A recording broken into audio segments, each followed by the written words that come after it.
All right, all you good people. I got my cup of coffee here, and we're back with another Q&A video. And once again, I want to thank all of you for the kind words of encouragement and support. Let's begin. When you first walked out of prison, what was the meal you most craved, and were you able to enjoy it? Actually, while still in prison, I kept having reoccurring dreams of walking into a bakery. So when I got out and on the way going to eat, I stopped at a bakery. My family and I went to Spallini's, a family restaurant, and had what we call our fest. And I don't remember all the food we ate, but it was a little bit of everything, and I did get to enjoy it. Was The Sopranos accurate in its description of the mob in your day? I think that people need to be mindful that The Sopranos was a fictional TV show. The mob is anything but fictional. The treachery and betrayals that go on are as real as it gets, so my answer is no. Did the Lucchese administration had to get the approval of Vic Orena for the murder of Michael Melnish? Vic, at that time, was in prison doing his life sentence and had no involvement in the Melnish hit. That came from the Lucchese administration on the street at the time.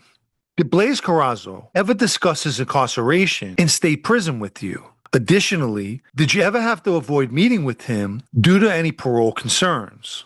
When Blaze was doing his short bid, I was also incarcerated. The only thing that he mentioned about his time was that he ran into my co-defendant, Michael. And when Blaze and I were on the street, we were both off parole, so we could meet freely.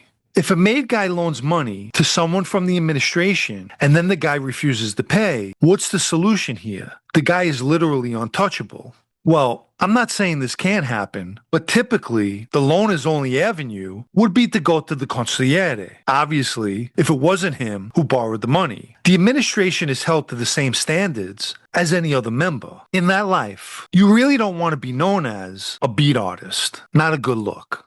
How come the Mafia in Canada is more connected to the families in the old country compared to the US? To start with, Italian immigration to Canada peaked much later than it did in the US. Over the years, Italians in New York, for instance, became somewhat diluted. Yet Canada became a bridge for Italy as far as organized crime, especially with the 'Ndrangheta and Sicilian Cosa Nostra, all members who still have close ties to Italy.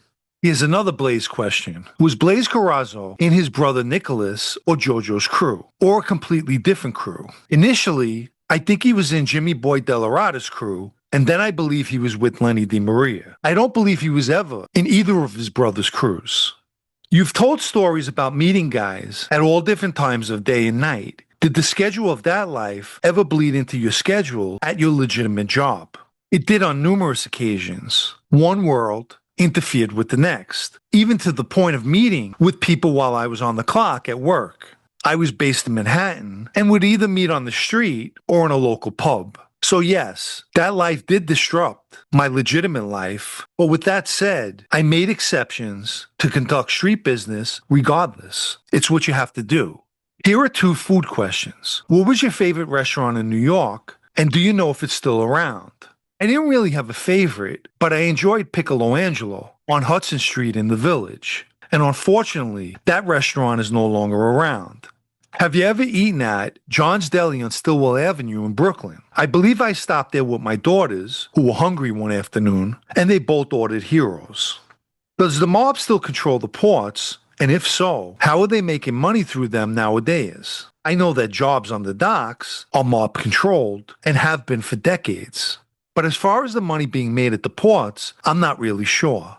Did Orena underestimate Persico and expect to become the boss without going to war? I would have to say that Vic Orena, who was the Colombo acting boss, seriously underestimated Carmine Persico, the family's official boss, who was doing 100 years in prison. Orena increasingly believed that Persico was basically finished and was only a figurehead of the Colombo family. However, Persico still had deep-rooted loyalty and hardcore loyalists out on the street, and he was used to internal wars and had a long history of violence. Orena's miscalculation directly led to the Colombo family's war of the early 1990s. I think had Orena played his cards right, he would have lasted many years as the Colombo's acting boss. Once again, greed in any form usually doesn't end well. This goes for the criminal world and the legitimate world as well. Did you ever meet John DeLotro, aka Cannoli King of Cafe Palermo on Mulberry Street, or heard anything about him? Of course I met Baby John, and all I'll say is he fits well into a life of treachery and betrayal. I'll never forget the time that he stood in front of me and knocked his childhood friend, John Brody, a Lucchese member.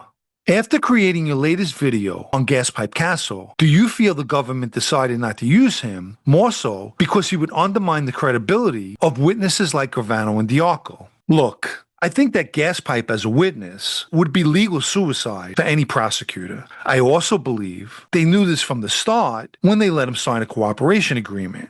They were never going to use him as a witness. What they wanted to do, which is exactly what they accomplished. That is, get whatever information Gaspipe had to offer, and then give him a lie detector test, questioning him allegedly about his finances, knowing of course that he would lie. Gaspipe didn't want to forfeit any of his money. So they used the failed lie detector test, coupled with his conduct in the witness protection unit, to rip up his cooperation agreement, and then sentence him to several life sentences. The government and the FBI were very much aware of Gaspipe's nefarious ways, and never had any intention of using him or giving him a 5K1 letter and placing him in the witness protection program.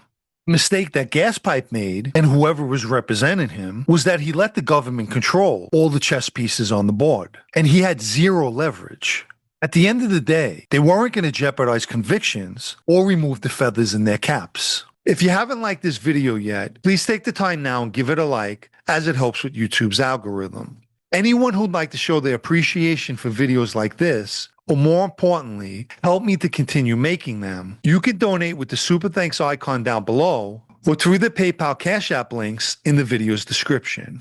Let me quickly mention my blog, also called Sit Down News, especially for those of you who still enjoy reading. The site can be found at sitdownnews.com and is a paid subscription. And for the final question, sent to me outside of YouTube, out of all the characteristics a guy in that life should possess, which one do you, or did you, respect the most? Good question. Naturally, every guy in that life possesses different characteristics, as we all do, myself included. But anytime a guy showed humbleness, that's what impressed me. I think it's something that we all should practice. In any situation, when you have confidence in yourself, it's easy to be humble. With that said, I'll leave you all with the following quote. A genuinely humble person humbles himself even before those who should be humbled by his presence.